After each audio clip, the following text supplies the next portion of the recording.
Hi, you guys. So, some years ago, I had this dream and I wasn't sure what I was seeing.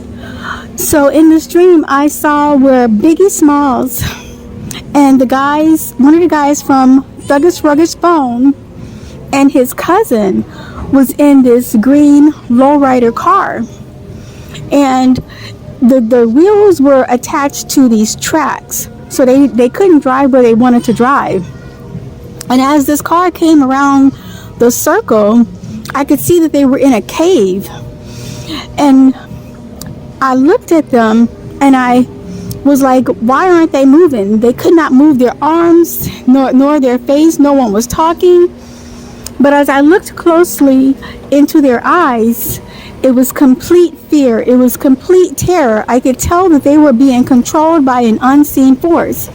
And they had no say at all over their lives or over their situation. So I continued to watch. And as this car starts going around in this circle on this track, they went into a deeper part of the cave. And there was fire coming down from the ceiling and fire coming up from the floor. And as the car was being propelled forward further into this cave, the terror in their eyes grew stronger. It's like they wanted to put on the brakes. It's like I could almost read their emotions, like they wanted to put on the brakes, but they had no control, no say over themselves. So as the car continues on into this cave, I'm looking at now all of these flames, and then I could see demons singing their songs, but it was in the most deranged, completely slowed down, demonic, distorted type way. It was very eerie. It just had this really evil presence to it.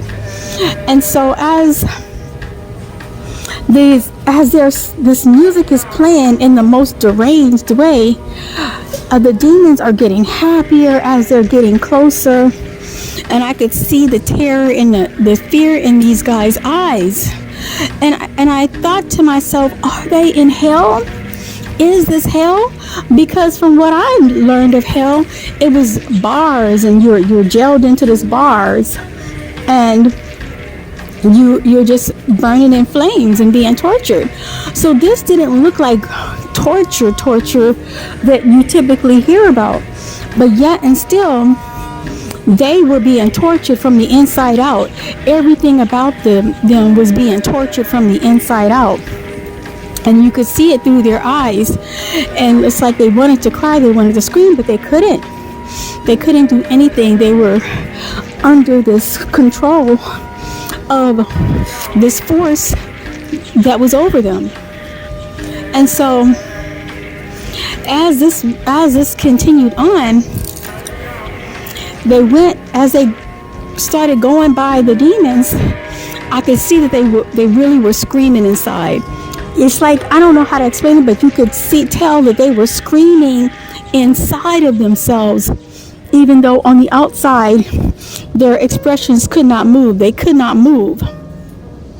But they were in terror, and they were being tortured in the inside as they went further and further into this cave, where more of the flames were coming down from the top of the cave and coming up from the floor of the cave around them.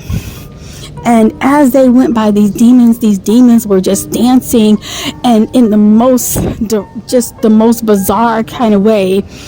And you could see that these were true like demons, like they were like this leathery type skin, cling to their bones, no kind of blood or life force in them, eyes bulged out, these long thick fingernails that came to a sharp point at the end.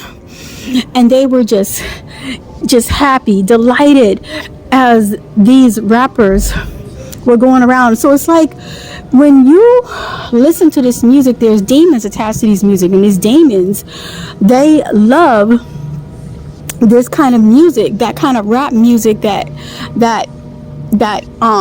gives honor to Satan. And because I guess because of the lyrics of some of their songs, because they were singing how they're gonna, even in hell, have their ride with them and have all of these bells and whistles on the car. The car was like this lime green color, and this lowrider car that you would normally see in their videos, very decked out, very glamorous looking, but the wheels were attached to the train tracks, so they couldn't drive anywhere that they wanted to drive. They had to go around this huge circle through this huge cave, and they would come out for just a few moments in the opening where there was no flames to get just a breather, but it was almost like to build up the anticipation. So while they waited in the open for the car to start up again, it was like you can see the terror building up in them, because they can see the flames inside of this cave. It's like the cave didn't have like a ceiling over the whole thing. It had an opening where there was no ceiling, and where there was no flames coming down from the top on them or around them. So in this section, they had somewhat of a breather, but at the same time it wasn't a break, because the anticipation was building up. It's like going up a roller coaster and you get to the very top and it kind of slows down and slows to a stop to build up the anticipation before you start being hurled down this steep slope from this high position. So this is what it was like for them.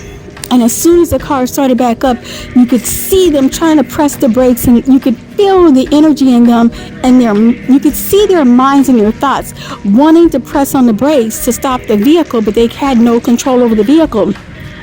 They didn't even have any control over themselves.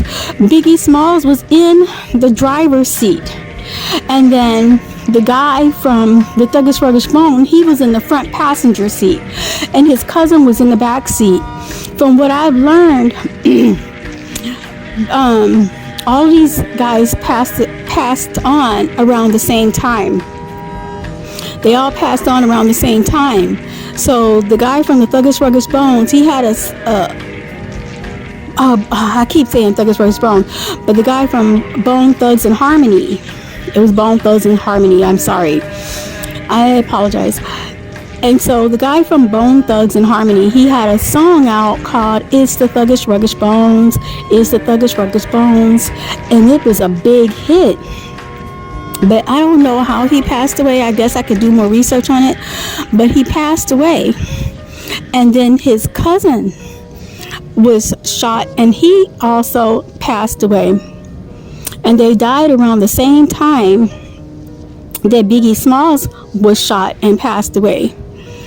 And so I saw all of them in hell, but at the time I wasn't sure if it really was hell. I wasn't sure what I was seeing until years later, when somebody else was saying they saw celebrities in hell, and they were talking about the torture chambers and how they can have some of the things that they had here on earth, but it's just to torture them with it.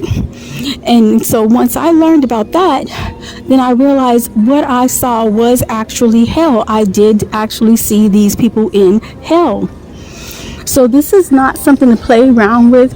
We don't want to be listening to their music like that. We don't want to be engaging, trying to emulate them, or trying to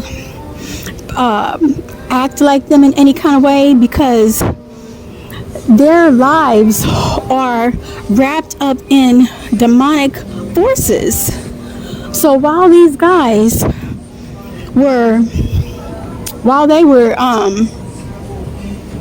on earth, they celebrated these vehicles. They celebrated these kind of lifestyle while they were on earth, and they sung about how they're gonna also have these things in hell and gonna celebrate in hell. But when they got to hell, they weren't celebrating. The only ones that were celebrating was the demons. and they were being tortured in front of the demons. So just keep that in mind as you are going about and celebrating these artists. Keep it in mind that when they actually die and pass on, if they haven't gotten right with the Lord and they've lost their soul, they're not going to be celebrating in hell like they thought they were, and neither will anybody else who's idolizing them and fall into this fallen place with them. Only the demons I saw celebrating as they were being tortured.